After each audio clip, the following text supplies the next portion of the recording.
Welcome back to our Back to the Future 2013 recap. Today we're covering important breakthroughs in the fall of 2013. The future is now.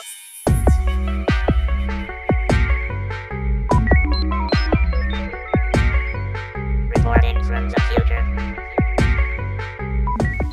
In the fall of 2013, the U.S. government left us scratching our heads as they continued their effort to get in their own way, ending up in a government shutdown. While we questioned whether our government had any value at all, the U.S. government actually came through for us, officially making humans an interstellar species.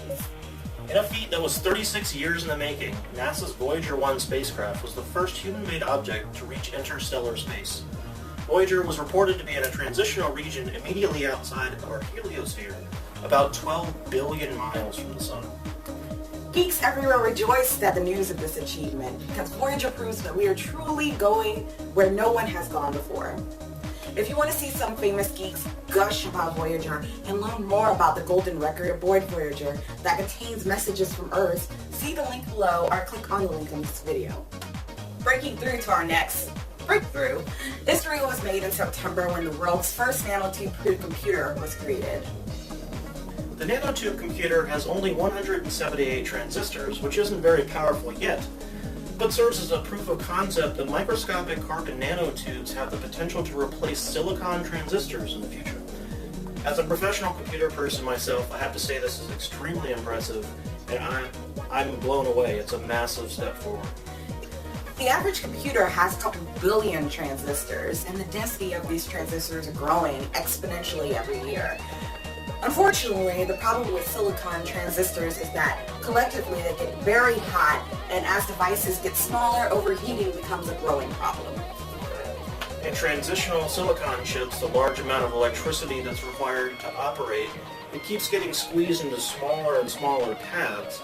And as this happens, the electrons are more likely to get pushed out or jump out into the surrounding material, which causes it to heat up. But in contrast, carbon nanotubes are highly efficient at controlling and conducting electricity and require much less electricity to operate because the paths are so much smaller. And this translates to lower temperatures and less power required. And additionally, you can fit thousands of them side by side in the width of a human hair. This breakthrough means smaller, cooler, literally and figuratively, computers for the masses. Read about nanotube computers following the link in the description below. In September, all the nerds in the New York City metropolitan area converged on the now famous New York Maker Faire.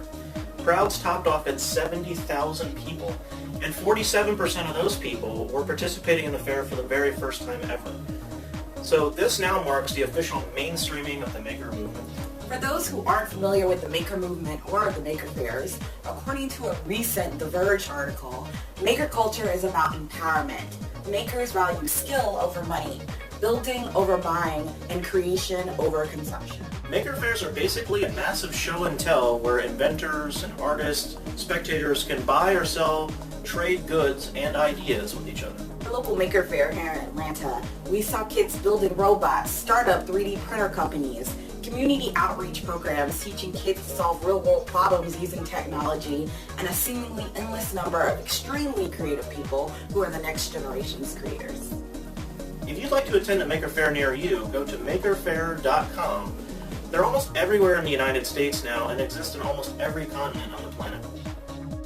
So closing our fall recap, if you'd like to know any more about any of the breakthroughs we talked about here, follow the links in the description below. Remember to like and subscribe to our channel, and we'll conclude our 2013 recap on Wednesday. Till then, we'll see you in the future.